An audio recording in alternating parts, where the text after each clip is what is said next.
Morning students. बच्चों, in previous class मैंने आपको घमंडी का पार्ट पढ़ाया था।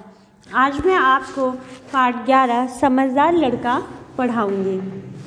तो आइए स्टार्ट करते हैं चैप्टर को रीड करना। किसी नगर में एक व्यापारी रहता था। वह चीज़ें खरीदता और बेचता था।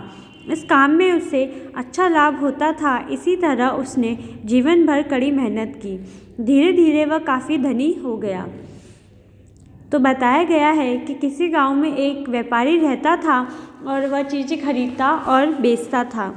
उस काम में उसको काफ़ी लाभ हुआ और जीवन भर उसने कड़ी मेहनत की। कड़ी मेहनत करते करते वह काफ़ी धनी हो गया था।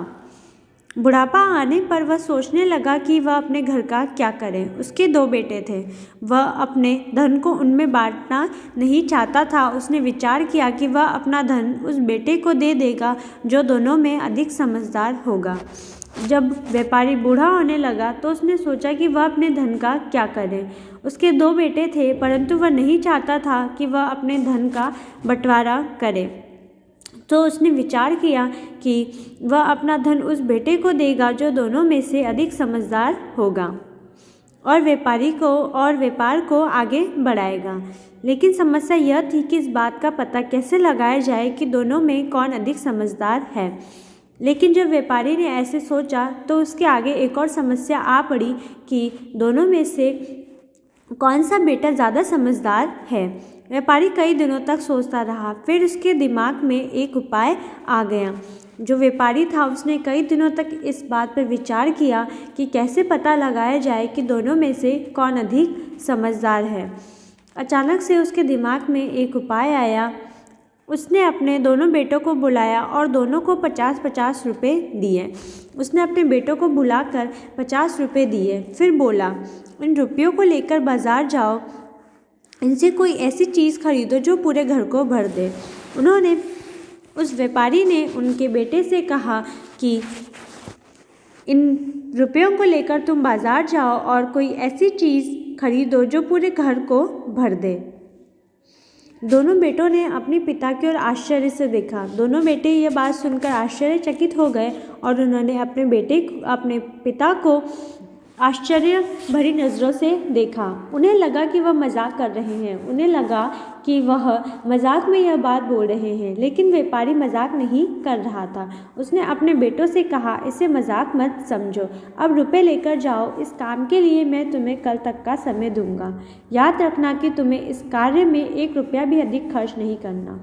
व्यापारी ने अपने बेटों से कहा कि मैं मजाक नहीं कर रहा हूँ। अब तुम इन रुपयों को लेकर जाओ और मैं तुम्हें इस कार्य के लिए कल तक का समय दूंगा। और तुम्हें साथ ही यह भी ध्यान रखना है कि तुम्हें इसमें 1 रुपये भी अधिक नहीं लगाने हैं। केवल तुम्हें इन 50 रुपयों में ही ऐसा सामान लाना है जो पूरे घर को भर दे। अब दोनों बेटों को लगा कि मामला गंभीर है। जब व्यापारी ने बात की तो उनकी बात सुनकर दोनों बेटों को लगा कि मामला गंभीर है।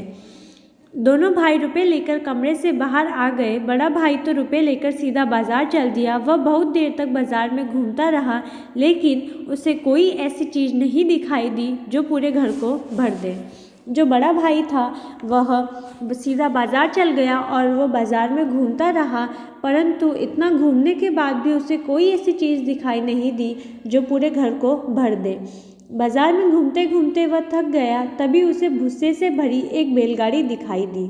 उसे लगा कि शायद इससे काम बन जाएगा। वह गाड़ी वाले के पास गया और भूसे का मूल्य पूछा। उस व्यापारी का बेटा था वह बाज़ार में घूमते घूमते थक गया था और घूमते घूमते उसको एक बैलगाड़ी दिखाई दी। उसे लगा कि शायद इससे काम बन जाएगा और उसने उस गाड़ी वाले के पास और उससे भूसे का मूल्य पूछा। दोनों के बीच काफ़ी देर तक मोल भाव होता रहा। उन दिनों सस्ते का ज़माना था। अंत में गाड़ी वाला 50 रुपये में भूसा बेचने को तैयार हो गया। जब उसको लगा कि भूसे से कार्य हो जाएगा तो उसने गाड़ी वाले से काफ़ी देर तक मोल भाव किया और अंत में भूसा वाला 50 रुपये में भूसा बेचने को तैयार हो गया। लड़का भूसे की गाड़ी को अपने घर ले लिया लिवा ले गया, लेकिन जब उसने भूसा उतरवाया उससे पूरे घर का फर्श तक नहीं ढक पाया। पूरा घर तो क्या भरता। वह निराश हो गया। उधर छोटा बेटा सीधा बाजार नहीं गया। वह अपने कमरे में बैठकर सोचने लगा कि पिताजी ने यह बात ऐसी ही नहीं कही, कोई ना कोई ऐसी चीज़ अवश्य होगी जो पूरे घर को भर सकती है। जो छोटा बेटा था वह बाजार न जाकर घर पे विचार करने लगा था। सोचते सोचते शाम हो गई। नौकर घर में दिया बत्ती का प्रबंध करने लगे। तभी उसके दिमाग में अचानक एक बात आई। वह उठकर बाजार की ओर चल दिया। वह सीधा उस दुकान पर पहुंचा जहां मोमबत्तियां मिलती थीं। उसने 50 रुपये की मोमबत्तियां खरीद ली जो बड़ी संख्या में आई। मोमबत्तियां लेकर छोटा बेटा अपने घर पहुंचा। तब तक पूरा अंधेरा हो चुका था। उसने हर कमरे में 2-3 मोमबत्तियां जला दी। फिर तो सारा घर प्रकाश से भर गया। यह देखकर व्यापारी बहुत खुश हुआ। उसने अपने बेटे को पीठ थपथपाते हुए कहा, बेटा तुमने सच्ची समझदारी दिखाई है। मैं खुश हूँ। आज से तुम मेरे व्यापार की देखभाल करोगे। जब छोटे बेटे को यह उपाय आया कि एक मोमबत्ती जलाने से पूरे घर में रोशनी हो सकती है और साथ में पूरा घर भी रोशनी से भर सकता है, तो वह सीधे उठकर बाजार गया और उसने मोमबत्तियाँ खरीदी। 50 रुपये की मोमबत्ती काफ़ी बड़ी संख्या में आई। उसने मोमबत्तियाँ लेकर जब वह घर लौटने लगा तब तक अंधेरा हो चुका था और उसके घरों में मोमबत्ती जलाने से सारा घर प्रकाश से भर गया था। यह देखकर व्यापारी बहुत खुश हुआ था और उसने अपने बेटे की पीठ थपथपाते हुए कहा कि तुमने सच्ची समझदारी दिखाई है, यानी तुम बहुत समझदार हो। मैं आज बहुत खुश हूँ। आज से तुम ही मेरे व्यापार की देखभाल करोगे।